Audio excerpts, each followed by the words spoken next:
വിക്രമാദിത്യൻ നിരാശനായില്ല. വേതാളം വീണ്ടും കസ്റ്റഡിയിലായി. അതിന്റെ നാക്കത്തു നിന്നും ഇക്കുറിയും പുതിയൊരു കഥയുടെ തേനുറവ പൊട്ടിയൊഴുകി. പണ്ടൊരിക്കൽ സർവാംഗ സുന്ദരിയായ ഒരു രാജകുമാരി ഉണ്ടായിരുന്നു.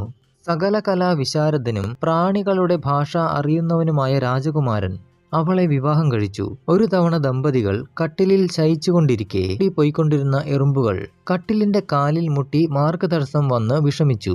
നിരനിരയായുള്ള സ്വച്ഛന്ത വിഹാരം തടസ്സപ്പെട്ടപ്പോൾ ചില എറുമ്പുകൾ അതിന്റെ കാരണം അന്വേഷിച്ചു.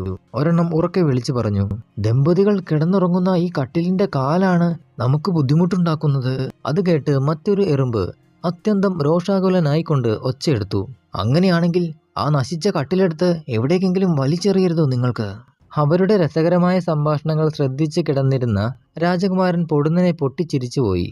ഞെട്ടിയുണർന്ന രാജകുമാരി ഭർത്താവിന്റെ ചിരിക്കുള്ള കാരണം ആരാഞ്ഞുകൊണ്ടിരിക്കെ തങ്ങളുടെ സംഭാഷണം പുറത്തു പറഞ്ഞാൽ രാജാവിന്റെ തല പൊട്ടിത്തെറിക്കുമെന്ന് എറുമ്പുകൾ ഉച്ചത്തിൽ ശപിച്ചു കളഞ്ഞു. രാജകുമാരൻ ഒഴിഞ്ഞു മാറിയെങ്കിലും ഭാര്യയ്ക്ക് അത് കേട്ടേ കഴിയൂ എന്നായി. ഇത് പറഞ്ഞാൽ തന്റെ തല പൊട്ടിത്തെറിക്കുമെന്ന് പറഞ്ഞിട്ടും രാജകുമാരി നിർബന്ധം പിടിച്ചു. വിഷാദമഗ്നനായ രാജകുമാരൻ മരിക്കാൻ തയ്യാറായി. ദർഭവിരിപ്പിൽ കിടന്നുകൊണ്ടിരിക്കെ 2 ആടുകളുടെ വർത്തമാനം കേൾക്കാറായി. ആണാട് പറഞ്ഞു, ഈ രാജകുമാരനെ പോലെ ഞാനൊരിക്കലും വിഡ്ഢിയാവുകയില്ല. എന്റെ ജീവൻ പണയപ്പെടുത്തി നിനക്ക് വേണ്ടി പരിശ്രമിക്കത്തക്ക വങ്കത്വമൊന്നും ഞാൻ ചെയ്യില്ല. പെണ്ണാട് തട്ടിക്കയറിയപ്പോൾ ആണാട് പറഞ്ഞു, വലിയ പവറൊന്നും പറയണ്ട, നീയില്ലെങ്കിൽ എനിക്ക് ധാരാളം ഭാര്യമാരെ കിട്ടും. ആണാട് പെണ്ണാടിനെ ഉപേക്ഷിച്ചു.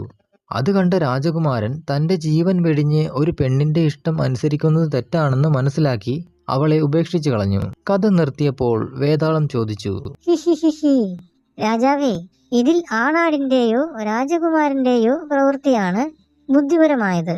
വിക്രമാദിത്യൻ പറഞ്ഞു, സ്ത്രീയുടെ വാക്ക് കേട്ട് അപകടത്തിൽപ്പെടാൻ ഒരുമ്പെടാതെ കഴിച്ച ആ ആണാടാണ് സമർത്ഥൻ എന്ന് വിക്രമാദിത്യൻ മറുപടി പറഞ്ഞപ്പോൾ വേതാളം സ്വതന്ത്രനായി ഓടിപ്പോയി മുരുക്കിൽ കയറി തൂങ്ങിക്കിടന്നാടി.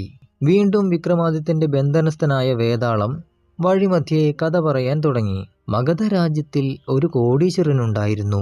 അയാളുടെ പുത്രിയും പുത്രനും മാനശാലി എന്ന മറ്റൊരു കുട്ടിയും കൂടി ബാല്യം മുതൽ ഇണപ്രാവുകളെ പോലെ കഴിഞ്ഞു വന്നു. പുത്രിയായ സത്യവതി സുന്ദരിയായ ഒരു തരുണിയായി വളർന്നപ്പോൾ മാനശാലിയുടെ മോഹം നിറഞ്ഞ മനസ്സ് അവളിൽ പതിഞ്ഞു. ഒരു ദിവസമെങ്കിലും അവളോട് കൂടി സന്തോഷവാനായിരിക്കണമെന്ന് അവൻ നിശ്ചയിച്ചു. ആ വിവരം അവളെ അറിയിച്ചു. തന്റെ വിവാഹം കഴിഞ്ഞാൽ ഉടനടി അയാളുടെ അടുത്തു ചെല്ലുന്നതാണെന്ന് അവൾ വാക്കുകൊടുത്തു. കുറച്ചു കാലത്തിനു ശേഷം സത്യവതി വിവാഹിതയായി. ആദ്യ രാത്രി ഭർത്താവിനോട് തന്റെ സത്യത്തെപ്പറ്റി പറഞ്ഞ് അനുവാദം വാങ്ങി അവൾ മാനശാലിയുടെ ഗൃഹത്തിലേക്ക് നടന്നു. പോകും വഴിക്ക് ഒരു കള്ളൻ അവളെ കാണുകയും കീഴടക്കാൻ ഒരുങ്ങുകയും ചെയ്തു. സത്യവതി പരമാർത്ഥമെല്ലാം അയാളോട് തുറന്നു പറഞ്ഞു. മാനശാലിയുടെ അടുക്കൽ പോയതിനു ശേഷം കള്ളന്റെ ആഗ്രഹം നിറവേറ്റാമെന്ന് വാക്കുകൊടുത്ത് അവൾ പിരിഞ്ഞു. മാനശാലിയെ കണ്ട് താൻ അയാൾക്ക് വഴങ്ങുവാൻ തയ്യാറായിട്ടാണ് വന്നിരിക്കുന്നതെന്ന് സത്യവതി അറിയിച്ചു. അവളുടെ ആത്മാർത്ഥതയും സത്യവ്രതത്തിന്റെ ശക്തിയും കണ്ട് സന്തുഷ്ടനായ മാനശാലി അവളെ കളങ്കപ്പെടുത്താതെ വെറുതെ വിട്ടയച്ചു. മടങ്ങും വഴി അവൾ കാത്തിരുന്ന കള്ളന്റെ അരികിലെത്തി.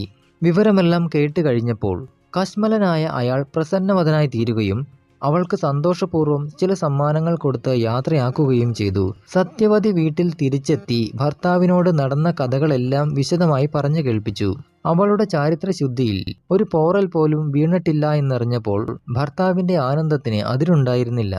വേതാളം ചോദിച്ചു, രാജാവേ, ഈ 3 പേരിൽ ആരുടെ പ്രവൃത്തിയാണ് അഭിനന്ദനീയം? വിക്രമാദിത്യന്റെ മറുപടി, എപ്പോഴും അധർമ്മം ചെയ്യുന്ന കള്ളൻ ഈ കഥയിൽ പ്രശംസ അർഹിക്കുന്നു.